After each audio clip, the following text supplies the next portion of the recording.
Alright, so for this assignment we were tasked with creating creating a presentation for the autism spectrum disorder and kind of some ways that teachers interact with students with this type of disability.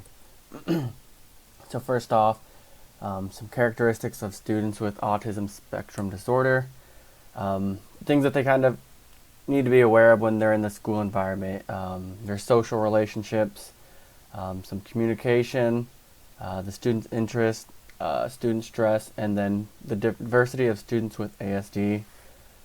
These are kind of some things to be watching out for when you're a teacher. So first thing is social relationships. And a lot of students with the autism spectrum disorder, they do not seek to develop social relationships. This can cause them to become distant or away from different students. They often kind of lack these methods to create these relationships. The book talks about when interacting with the teacher or other peers, the student lacks eye contact. This is a big thing that people look at when they're in a conversation. If you lack eye contact, that could show signs of not being invested in the conversation. If they're not invested in the conversation, they can kind of withdraw, and that can kind of end that social relationship building. The student will not ask for interaction from the teacher. They won't have that look at me, I'm doing something good kind of mentality. If they are okay with doing it their own way and whatever they get is how they do it, they don't want to be the center of attention, they don't want these interactions with people. And then, like I said before, they do not involve the interests of the other students or peers. A lot of times they can latch onto one topic and that is their kind of go-to when it comes to conversations.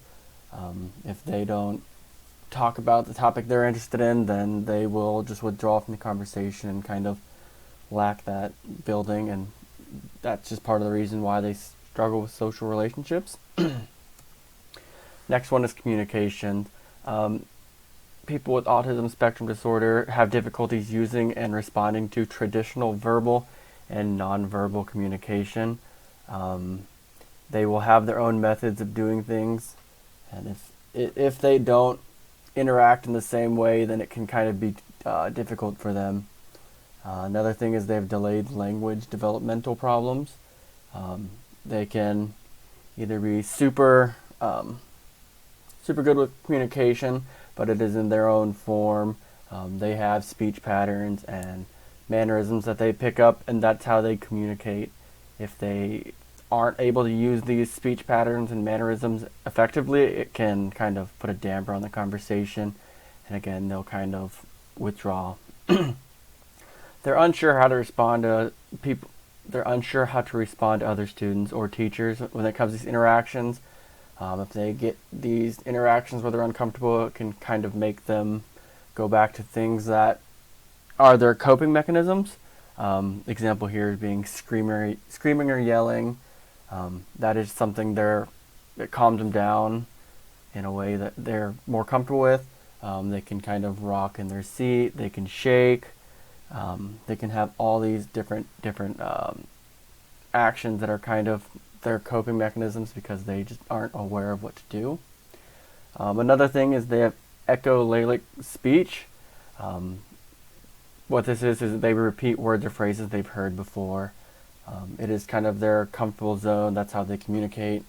A student that I went to school with was very invested in movies. His focal point was movies, and he would always speak in phrases from these movies. He could watch a movie one time and quote any part of it he wanted, and that was how he effectively communicated. Next is student interest. As I kind of talked about earlier, they can focus in on these single topics, and that is what they want to talk about. If they don't, then they will kind of regress out of the conversations. They don't take interest in other people's interests. They don't want to build up to it, and they don't want to change what they're doing, or else it can kind of cause them that uncomfortable situation. Next is the student stress. Students with autism spectrum disorder, they have low threshold for difficulty in dealing with stress or anxiety. They are very used to what they're doing, and any changes can kind of affect them. Some examples I have of stressors are a change in routine. They typically go to class, go to lunch, go to recess, whatever grade they're in. They will have that set structure of the school day, but things like pep rallies or tornado or fire drills, or just these small changes that aren't typical, and it causes problems with them. Those can be stressors. Be a new odor. Say the season changes and something happens and they have a different smell. That can be a stressor. Different food. Some schools have pretty strict routines on how they do their food, or the student will bring their own lunch because that is the effective way for them. If they're not able to get this, that can also change them. Like I said, some reactions. They can rock in their seat, they can shake, they can start making loud noises. All these are kind of different ways they deal with stress. And then next slide is the diversity of the autism spectrum disorder. There is no one set example of what a student is with this.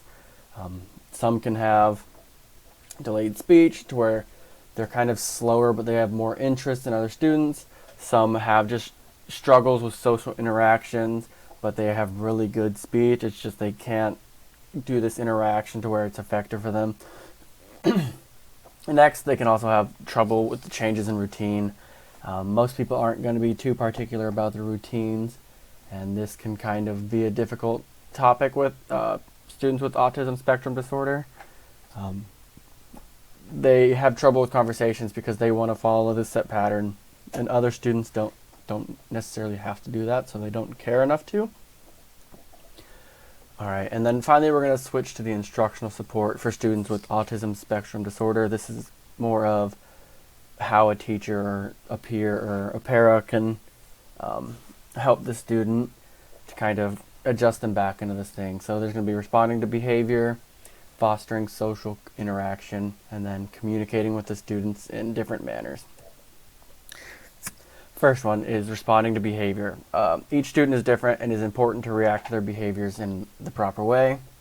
For example, the one from the book is a student always begins to display troubling behaviors at like 11 in the morning. This could be because they are getting hungry, and it is kind of a stressor for them.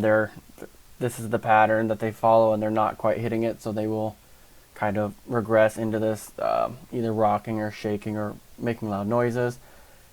Something the teacher can do is they can bring a snack. This is a way to kind of ease them over until lunch, until they're able to make it to where they are comfortable. Teachers can have set routines or patterns to help the students in the beginning.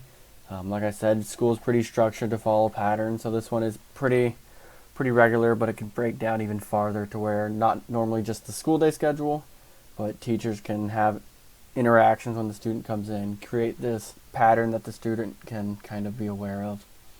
And then finally create picture cards for students. They might have a little bit more difficulty tracking things and following along, and that can be a stressor for them. They're not sure quite how to interpret things that are said. So if a teacher creates a picture card and kind of displays it for people to see, it can help the student in that way to kind of become more relaxed. Next one is fostering social interactions. It is important to have you help the student so that they kind of create these proper ways to make relationships. Examples, if they're doing an activity, you can kind of teach them to kind of wait their turns, just kind of patiently waiting around so that they're not always the one talking. A lot of times they like to, if they start a task, they need to finish it. It can be an important thing to teach them that it is okay to leave before an activity is fully finished. There's not always going to be that time to do it. So it is important to kind of create these methods to where they are able to build social relationships and kind of build up with other students or other peers. And then finally, communicating with students. It is important, like I said earlier, to be able to effectively communicate with students. If they aren't able to effectively communicate, it can cause them to regress. I have picture cards here. Like I said, it can help them to kind of understand what is being said. But that can also change. Some students may have different kind of speech patterns. They can do different things. Some students may have difficulty speaking and rather learn sign language. So it is important to know the more common one being ASL. It is at least important to know the basics that way in case you do need a student that needs that extra help. And then another thing, if they do have delayed speech or they don't know sign language, you can kind of give them a whiteboard depending on the age and let them communicate that way. It allows them to kind of give a back and forth and build relationships with the teacher in that kind of way. And that is kind of the different ways to observe students with autism spectrum disorder, and some important things to kind of be able to interact and help them as well.